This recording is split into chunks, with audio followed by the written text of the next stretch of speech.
Fala galera, mais um episódio saindo quentinho no forno do Central do Esporte para falar de Copa do Mundo. Ficamos uma semaninha pausado pra gente dar uma estudada, falar sobre as coisas, pensar entre a gente, o que a gente poderia falar, trazer para você aqui, essa análise que a gente tem. Não viemos só, né, Fábio? Viemos com o Hernani aqui também, que tá arrebentando. Apresenta o Hernani direito aí. Então, eu vou ter que vir forte aqui, né?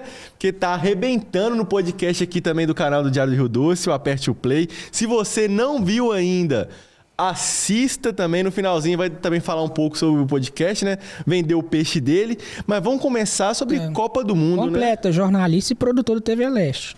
Pouca coisa não, tá? Esse cara aqui é demais. Cruzeirense, gente boa. Rapaz, eu queria ter o dinheiro que o Fábio tem, viu? Mas, vamos começar. Vamos começar essa prosa aqui, então. Gente, muito obrigado, né? Por sua presença, Hernani. Falando agora um pouco mais sério. Fábio, dispensa comentários. Obrigado também mais uma vez. E aí, gente, o que vocês estão achando da Copa do Mundo? Já estamos indo já estamos na segunda rodada, jogos acontecendo. Vamos falar do Brasil primeiro, né? Nossa seleção. O que vocês estão achando? Estão achando que está decepcionando? Igual outras seleções que a gente vai falar ao decorrer do episódio. Tá indo bem? É o esperado? O que vocês estão achando? Fala para mim primeiro, Fábio. Ô Victor, então, o primeiro jogo do Brasil foi muito ruim, né?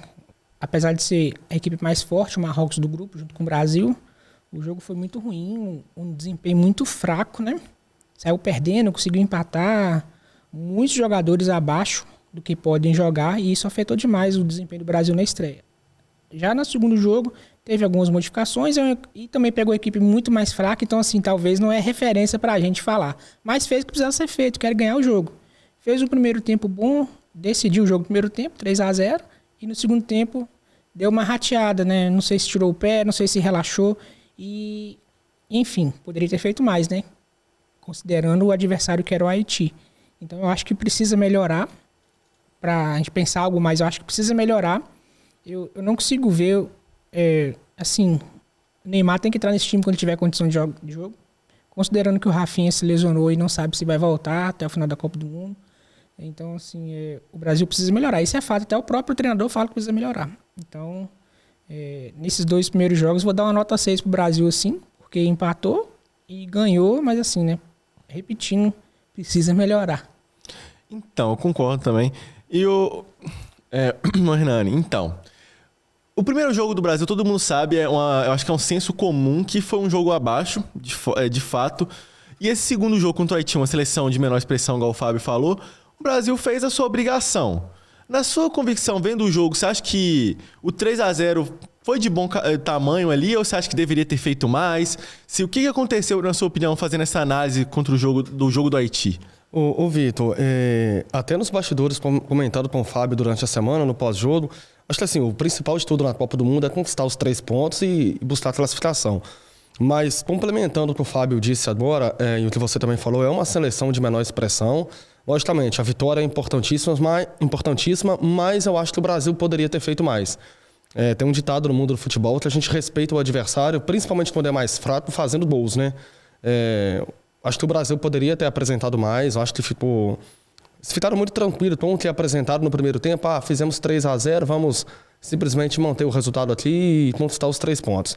Mas aquilo mostrou uma certa melhora, né? Claro que não se compara com o primeiro adversário, que é o Marrocos, que inclusive foi o 4º colocado no último Mundial.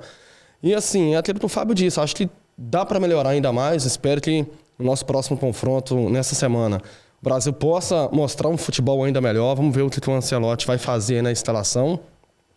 Mas é isso, o importante foi os 3 pontos, mas eu ainda acho que falta um pouco mais de entrega. Eu acho que dos jogadores, acho que cada um jogar por todo mundo, né? Realmente querendo, porque quem quer ser campeão em Copa do Mundo são 7 jogos, então você tem que dar a vida. Agora, né? 8 agora, perdão, esqueci do aumento do número de seleções aí. São 8 jogos e assim, eu acho que cada um tem que jogar um pelo outro, cara, e realmente dá entrega, né? A seleção brasileira é a maior campeã de todas. Vamos aguardar aí, como diria Adilson Batista, né? Que vem nos próximos jogos aí. Então, e tipo assim, o Fábio até levantou a bola também sobre o Neymar. diz que o Ancelotti vê ele muito como um falso 9. Vai testar muito essa ideia do falso 9. Saiu notícias hoje que vai vir com essa ideia de falso 9 e com a baixa do Rafinha, que diz que nesse primeiro momento pode voltar numas quartas de finais. Mas até lá são 2, 3 jogos ainda que, tipo assim, a gente não pode depender de esperar até lá. Tem que ter soluções ali mesmo. Porque o Rafinha estava decepcionando. Uma das decepções da seleção brasileira esse ano na Copa do Mundo é o Rafinha, que deveria ser a referência junto com o Vinícius Júnior e não estava sendo isso aí. E vendo essa baixa do Rafinha, você acha quem deve ser o substituto? Se deve ser o Neymar? E aí, qual é o seu esquema tático sobre isso? Vendo esse negócio com o Neymar ou não? Também pode ser com o Neymar o que você faria e sem o Neymar o que você faria. E o que você vê, tipo assim, a que nível chega essa perca do Rafinha hoje? Então, respondendo a questão do Rafinha, apesar de estar, na minha visão, decepcionado aí nos 2 primeiros jogos, não jogado bem, ele é um dos principais jogadores do Brasil. O cara é destaque no Barcelona, junto com o Yamal lá, gente. Então, assim, não é qualquer jogador. Porém, ele precisava jogar mais do que jogou, né? Então, assim, vai fazer falta? Vai fazer falta pelo jogador que é e não porque ele tá jogando. Então, assim, a gente perde um jogador muito importante, um cara que tem potencial para jogar, né? Então, assim, tirando o Rafinha, eu teria 2 opções. O Ryan, que não entrou bem contra o Haiti. Eu achei que faltou futebol pro Ryan. Não que ele não jogue. Achei que ele poderia ter mostrado mais. Ou o Luiz Henrique. Para mim é um dos dois. Não tem outra alternativa para mim. Ou o Luiz Henrique ou o Ryan. E o Neymar é segundo tempo, porque ele tá voltando de contusão. Então, assim, vai jogar 20, 30 minutos no máximo aí contra a Escócia, se precisar, né? Mas assim, né? Nesse primeiro momento, o Neymar para entrar pro segundo tempo. Não tem condição de ser titular, não.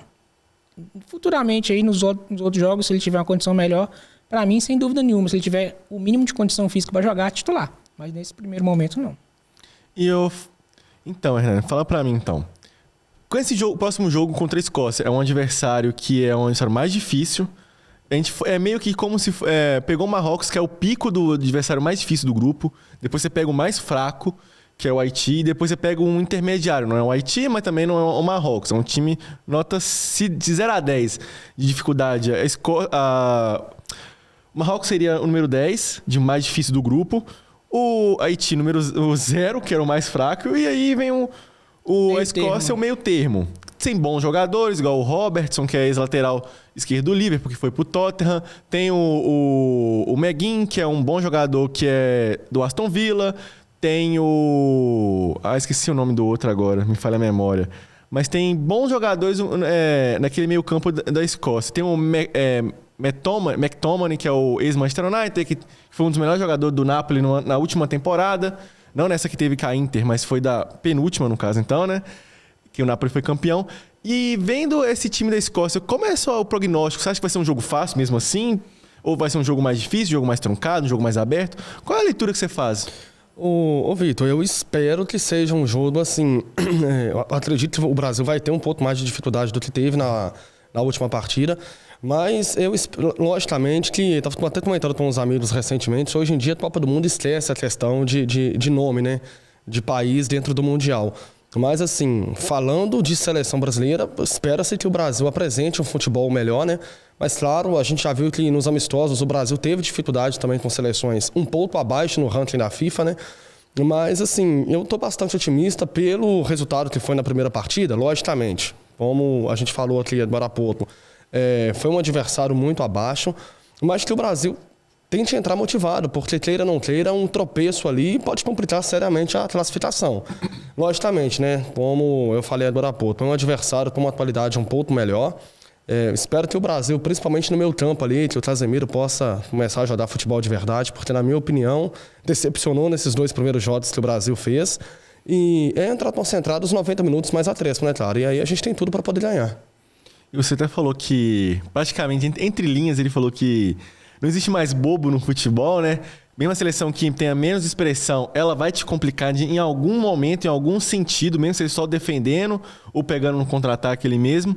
Para vocês hoje, nesse caminhar da Copa, tem alguma seleção que já decepcionou para você? Alguma que já te deu um destaque para vocês dois? Decepção para mim é o Uruguai. Até nesse primeiro momento, né? empatou o primeiro jogo contra uma equipe mais fraca, empatou o segundo jogo contra uma equipe mais fraca e o Uruguai entrou como segunda força do grupo, a Espanha em primeiro. A Arábia foi o primeiro jogo, né? Uruguai e Arábia. Isso. Empatou com a Arábia, saiu perdendo. Depois vem com Cabo Verde, empata com Cabo Verde sofrido e vai pegar a Espanha precisando de ganhar. Então o Uruguai, pela história que tem, pelo time que tem, poderia estar melhor no grupo. Então para mim é uma das decepções até o momento, né, dessa Copa do Mundo. Talvez a maior decepção assim, de times com mais potencial. A gente pode falar aí da Turquia, que perdeu 2 jogos. Eu posso também falar do Equador, né? Apesar que uma derrota para a Costa do Marfim na estreia não foi...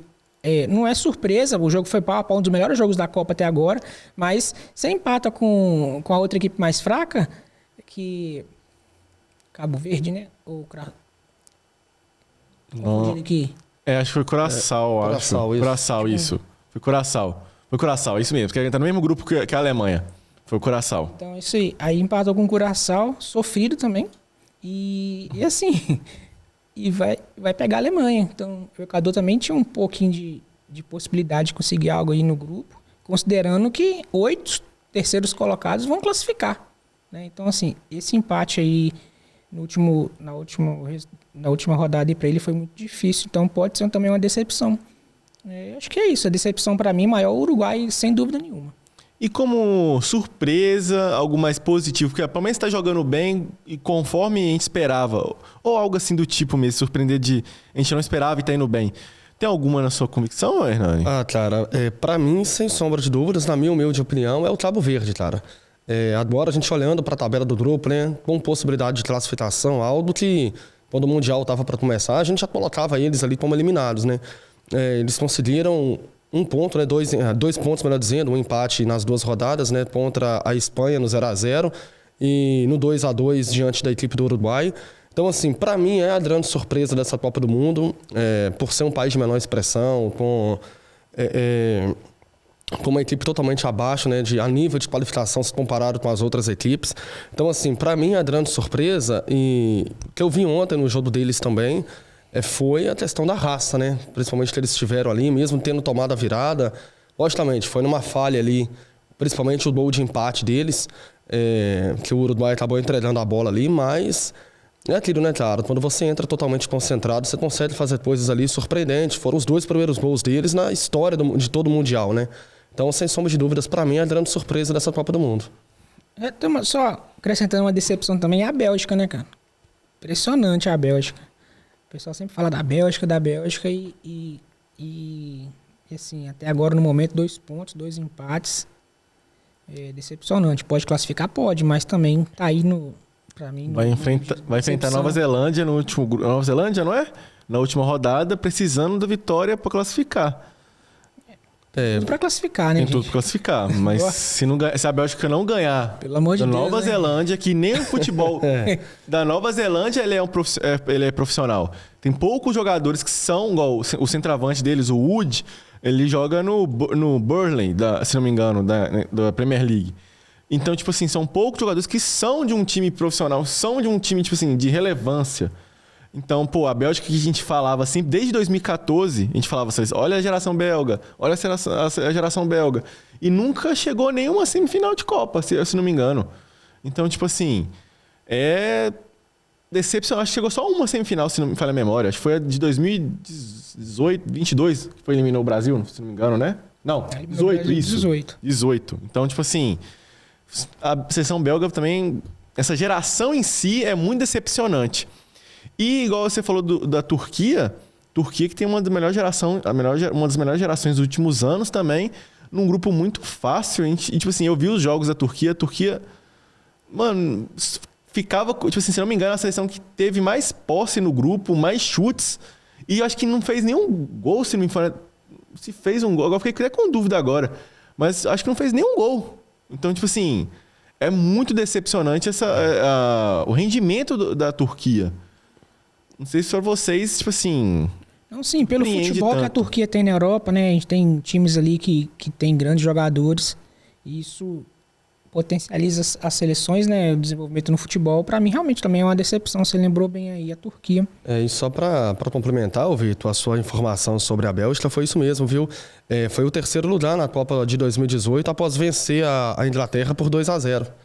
Então, assim, é a única... É muito pouco para uma geração que a gente esperava tanto... Ou a gente esperou até demais. Talvez a gente tá... A gente pode ter superestimado. E só complementando, eu tinha falado o que eu acho, mas realmente é isso mesmo. A Turquia não fez nenhum gol até o momento. Ela perdeu por 2-0 para a Austrália. E já chega eliminada, né? E perdeu para o Paraguai de 1-0. E já chega eliminada na última rodada. Sem chance nenhuma. Mesmo tendo 8 equipes podendo classificar em terceiro lugar, e já chega eliminada. Então, tipo assim, é muito frustrante você ver isso numa geração que, para os turcos, é a melhor desde 2002 lá. O torcedor da Turquia é loucura total, gente. O futebol da Turquia, eu vou falar pra vocês. É quase religião para eles também. E vamos falar outra coisa também, que é o seguinte, a gente tá tendo nessa Copa, até a gente tá, eu vi que a FIFA ela fez algo, tipo uns pets de camisa especial para quem tá jogando a sexta Copa, ou igual o Neuer, se não faz memória, o Cristiano Ronaldo, o Messi. E aí, falando do Messi, ele ultrapassou os gols do Klose, então ele é o maior artilheiro de todas as Copas. O que vocês acham vendo isso? Vocês acham que o Mbappé, que pode estar passando mais para frente? Ou vocês acham que não, tá muito difícil? Por mais que tenha aumentado mais um jogo, né, da Copa, o que vocês veem? Qual o tamanho que vocês enxergam esse recorde quebrado do Messi?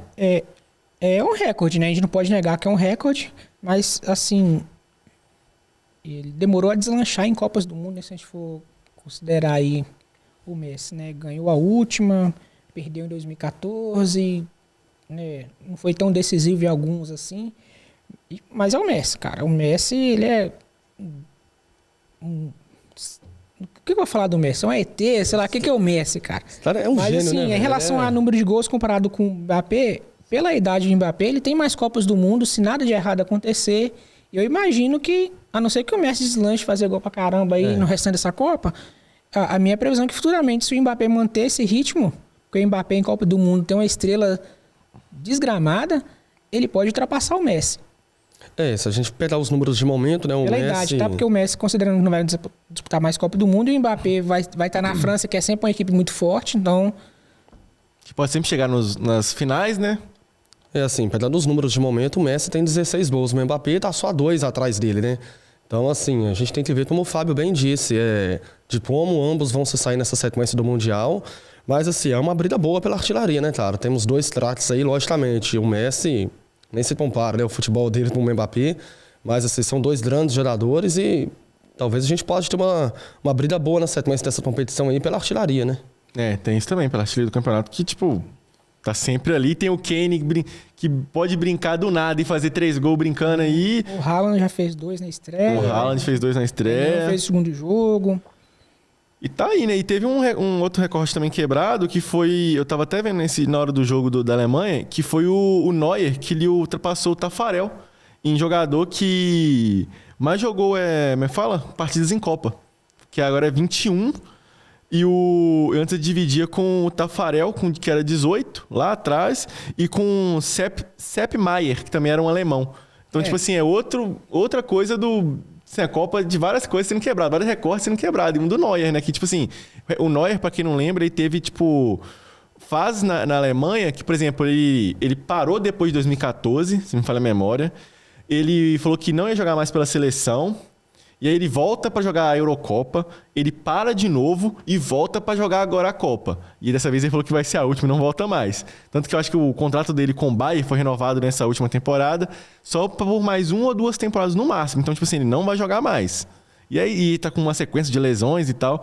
E aí ver um goleiro ultrapassando o Tafarel também, e um goleiro uma lenda perfeito também, né? Pelo número de Copas, né, que você falou aí, nem todas foi titular. Nem todas foi titular. Senão poderia ser esse número muito maior. Cara, você falando de goleiro, você me lembrou. Logicamente, nesse Mundial ele não está como titular, mas é o Ochoa lá na seleção do México, né, cara? Desde que eu me entendo por gente, esse cara tá disputando a Copa do Mundo. A gente até brincou no episódio pré-Copa que o Ochoa é um meme, né? Chega a Copa do Mundo e descongela. Aparece lá. O Ochoa tá aqui. E, tipo, mas dessa vez não foi, né? E não tá sendo nem titular. Então, eu acho que, como o México já tá encaminhado já para uma classificação em primeiro do grupo, já está com 6 pontos ali, talvez eles deixam ele jogar alguns minutos, talvez, uma substituição para botar ele para jogar.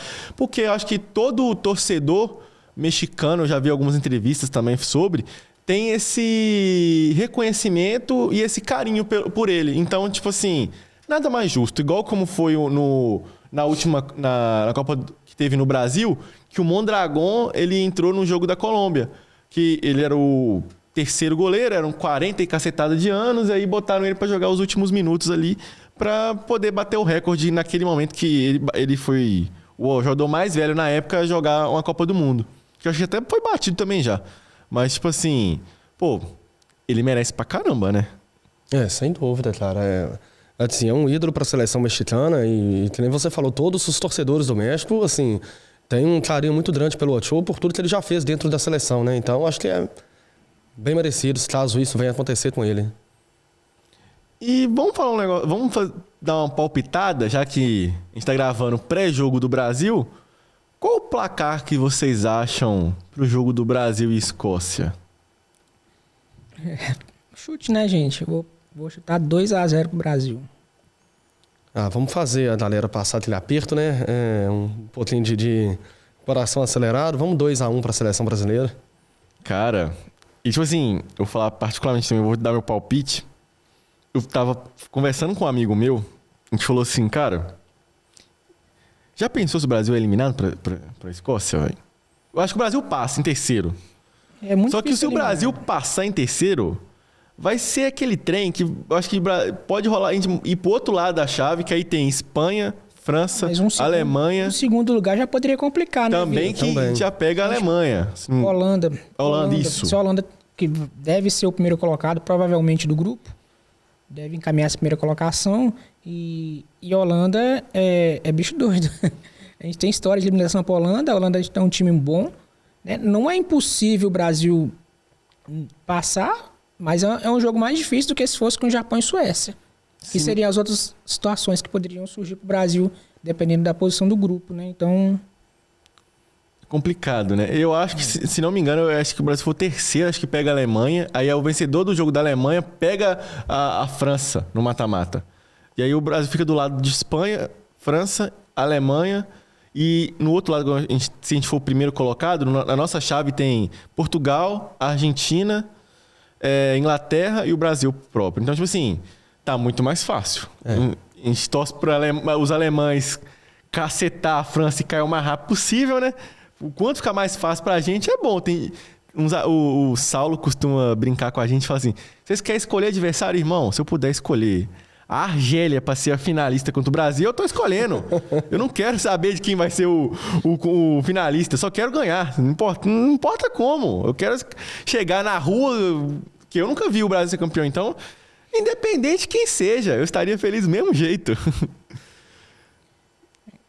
O jogo eliminatório, né, cara? Eliminatória pode tudo acontecer, porque fase de grupo você tem 3 jogos para se classificar. Na eliminatória, se você tiver um dia ruim, meu irmão... tchau e benção. Tchau, acabou. E vamos mudar então de assunto, né? Então vamos ir para pro Nacional agora, que é a nossa Série D do Campeonato Brasileiro, né? Que o nosso Democrata foi lá no Mato Grosso. Mato Grosso do Sul. Fica até triste, né, de falar, né? Saiu lá derrotado por 3-1. O jogo até os 70, 75 ia para um 0-0, né, Fábio? Aí teve uma expulsão do Tonhão. Aí a maionese desandou, né? Como é que foi? Fala pra gente aí. Então, até o jogo tava transcorrendo até o segundo tempo equilibrado. E aí teve a expulsão do Tonhão, tomou 2 cartões amarelos assim, na sequência de 4 minutos. Se não me engano, foi aos 27 a expulsão. 2 minutos depois da expulsão, toma o primeiro gol. É o combo da desgrama, né? Desculpa a palavra. Tem um jogador expulso, sofre o primeiro gol com 1 a menos. Aí depois toma o 2-0. Os 2 gols em levantamento, né? Bola aérea. Depois o terceiro no contra-ataque toma 3-0 e aí achou um gol no final. 3-1 para respirar, né? E agora joga fora em casa no Mamudão na próxima segunda-feira, precisando de vencer de no mínimo 2-0 para ir para os pênaltis, né? Se jogar em casa já é um trunfo do Democrata porque ganhou 5 jogos aqui. Mas jogar em casa, precisando de vencer de no mínimo 2, o contexto já muda um pouco, já entra muito pressionado para poder buscar essa classificação. Não é impossível, é difícil, mas não é impossível. Então precisa fazer o dever de casa e bem feito, né? 2-0 pênaltis, 3-0 classifica direto, 1-0, quer dizer, vitória por um gol de diferença ou empate, passo em Viema, do Mato Grosso do Sul. E o sonho da classificação para a Série C vai embora, né? Mas aí a gente vai ver, né? Desfalque do Tonhão, que era um dos principais jogadores do Democrata no campeonato, tinha 2 gols, tinha assistência, um cara que estava indo muito bem. Destacar também que o goleiro não jogou o titular, né? O Túlio, ele estava com dengue, e aí foi o goleiro reserva que jogou, mas não foi por isso a derrota, né? Não tem nada a ver a situação, é só uma formação mesmo. Então, aqui em casa, o Democrata tem que fazer o dever de casa e... Depende do torcedor também. Tipo assim, o torcedor tem que apoiar neste momento, que, tipo assim, é a última... Eu vou até já fazer a pergunta pro Hernani, porque jogar em casa, nessa situação, a torcida tem que estar junto. E para isso, a diretoria tem que também entender a situação, que é colocar os ingressos mais acessível possível. Os últimos 2 jogos em casa, o Democrata conseguiu fazer isso. E acho que neste momento, se a diretoria tivesse essa comoção, esse senso de botar o ingresso mais em conta, falar, gente, a gente precisa de passar. E com a torcida, é um horário que o Valadarense já está acostumado, que é uma segunda-feira, naquele horário da noite, que é ótimo. Então, tipo assim... Como você vê isso, Hernani? Você vê que a torcida ela pode ser uma peça fundamental para essa classificação? Sem sombra de dúvidas, né, Vitor? Eu tenho o costume de dizer que a torcida é o 12º jogador, né? Ainda mais colocando na situação que o Fábio trouxe agora.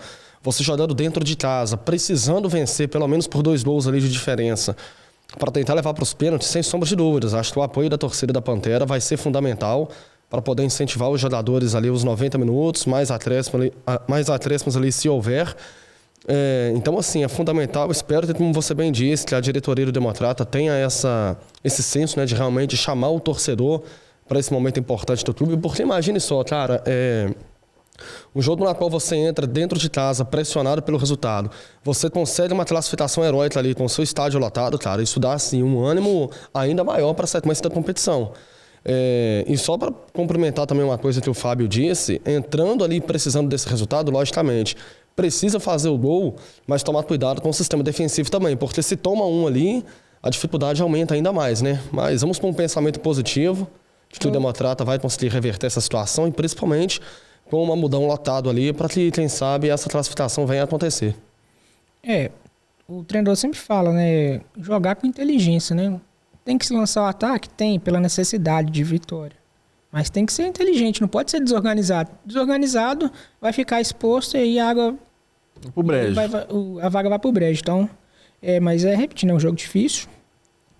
Dá pra classificar, mas é um jogo difícil. E vamos ver como é que vai ser segunda-feira, né? Torcer pra tudo dar certo, né? Só relembrar o pessoal. Esse é o primeiro mata-mata da Série D, depois tem um segundo e depois vem as oitavas. Né? Então, assim, pra tentar a classificação para a Série C tem que chegar no mínimo nas quartas. Porque os 4 semifinalistas, os que classificaram das quartas, tem vaga garantida para a Série C. E aí vai ter um playoff com os eliminados das quartas de final. Mais 2 vagas. Então, esse ano são 6 vagas para a Série C. Então, para o Democrata pensar em classificação para a Série C, tem que estar nas quartas. Esse é o primeiro mata-mata. O caminho é longo ainda. Não, o caminho é longo e sofrido. Dá para ver que vai ser sofrido. Sim. E o outro jogo, se o Democrata passar, pelo amor de Deus que passe, o outro jogo terminou empatado. Ficou 1-1. E vai ser... São 2 adversários tradicionais que tem normalmente calendário jogando todo ano, né? Já tem um tempinho, que é o Asa de Arapiraca e o Sergipe. São equipes mais tradicionais que o Ivinhema. Né? São lá do Nordeste lá e seria outra viagem muito mais longa, inclusive. Faz parte do processo. Se não tem o que fazer mais, não. Mas tomara, né, que o Democrata passe, porque é igual a gente falou, esse ano ainda mais foi doído pelo rebaixamento no Mineiro, né? E a gente vai buscar calendário para ano que vem, cara. Senão vai ser só módulo 2. E acabou. Então, tipo assim, o Valadares respira futebol, gosta de futebol. E aí ficar com só o módulo 2, que não é, tipo assim...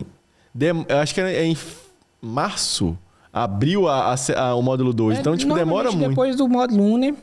Mas aí o próprio treinador democrata tava falando porque o Atlético foi rebaixado e ele tá na Série B. E aí, independente se vai estar na B ou C, ele tava tentando ver se antecipava o módulo 2, né? Porque pode chocar datas aí no meio do ano. Mas aí pensa lá na frente. O negócio é conseguir a vaga primeiro para depois pensar nisso aí. É isso, né? Mais alguma ponderação, senhores? Sobre o quê? Alguma coisa que os senhores queiram falar? É só voltar um pouquinho na Copa do Mundo, né? São essas tantas seleções, algumas seleções mais fracas, mas tá tendo jogos muito bons, né? Então, assim, tá sendo interessante acompanhar. Como a gente falou da pré-copa aqui, aproveita, se deleite, porque é uma competição muito legal de acompanhar, quem tem condição de acompanhar. Se fosse pra falar um jogo, então, que você mais gostou, Fábio, qual que foi o jogo que você falou assim, pô, até agora, que destacou pra você, que você viu assim? Cara, Costa do Marfim e Equador foi um jogo muito bom, cara.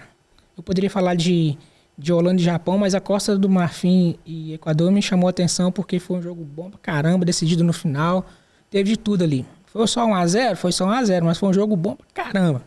Gostei demais. Eu falaria isso também, que eu tava assim, mano, vai ser Equador, porque eu vi o jogo, eu gostei do jogo. A própria goleada da Holanda contra a Suécia foi um jogaço, cara. A Suécia produziu pra fazer 3, 4 gols, só que foi incompetente. A Holanda foi muito competente no ataque. Então, assim, a goleada não traduz o que foi o jogo, que foi um jogo muito bom também. Sem dúvida. Eu tava exatamente nesse mesmo pensamento. Eu acho que ele vai falar do jogo. E para mim foi realmente a melhor partida dessa Copa do Mundo. Esperemos que possamos ver partidas ainda melhores, né, cara? Tem tudo para acontecer nesse Mundial ainda. Não, um jogo bom também, que para não falar que todo mundo falou desse jogo, Japão e Holanda. Foi aquele 2-2, né? Então foi um jogaço também, jogo aberto. Foi um gol do Van Dijk, inclusive, que foi, golaço dele. É uma partida que eu não imaginaria ter 4 gols dentro daquele jogo, né? A Alemanha e Costa do Marfim também foi um jogaço, né, cara? A Alemanha virando o jogo no final, a Costa do Marfim com chance de vencer, desperdiçando. Então, assim, a gente teve muito bons jogos aí, de verdade, nessa Copa. É isso então, né? É isso. Pessoal, deixa nos comentários, curta, mas fala no comentário qual jogo que você tenha gostado, né? A gente levantou essa bola no final do episódio. Aproveitar também... Hernani, fala pra gente do seu podcast, fala pra galera assistir também, né? Galera, é isso aí. Já deixo o convite pra vocês. Todo final de semana aqui no canal do YouTube do Diário do Rio Doce tem os episódios do Aperto Play, sempre trazendo os artistas aqui da nossa região, seja aqueles que já têm um certo renome aqui na cidade, né, Valadares e nas cidades vizinhas, como também aqueles que estão começando aí no meio da música. Então, pra você que gosta aí de sertanejo, samba, rock, pop rock, axé, enfim... Tem muita coisa legal já gravada aqui no nosso canal do YouTube e tem muita coisa boa por vir. Então, sempre todo final de semana tem um episódio do Aperto Play com muita música boa, viu? Então é isso, pessoal. Curte, comenta. Pode falar, meu querido. Lembrar do outro podcast que o Fred apresenta, né? Que é o Abre Aspas, que é um bate-papo com a galera aqui de Valadares, né? Com personalidades, com empresários. É um programa bem interessante também que está dentro desse canal do Diário de Rio Doce no YouTube. Eu já posso aproveitar só antes de encerrar para fazer um merchan aqui, porque para quem gosta de samba, o próximo episódio do Aperto Play, eu vou ter a honra de receber aqui minha grande amiga Letícia Vasconcelos. Vai ter um bate-papo super legal sobre samba, inclusive o TCC dela na faculdade é sobre música. Então vai ter muita coisa legal no próximo episódio. Eu acho que eu já vi ela já na faculdade, acho que foi na Univale, não foi? Isso. Eu acho que eu sei quem é, vai ser um baita programa mesmo, tá? Galera, então não esqueça de assinar lá o sininho, tá bom? Porque tem gente que só aperta inscreva-se e esquece. Então você não esquece já, aperta aí já. Pra você que nem apertou inscreva-se, inscreve logo nesse canal, tá bombando aí. Logo, gente. Dá o like, compartilha no grupo da família, do futebol, do papagaio, não sei o quê. É isso aí. E é isso, né? Viu? De tudo, a pelada lá do jogo lá, marca lá, que vocês estão conversando sobre a Copa. Não menos importante, deixa o like, né, cara? Deixa o like, ajuda demais. Então é isso, galera, valeu, tamo junto, fui!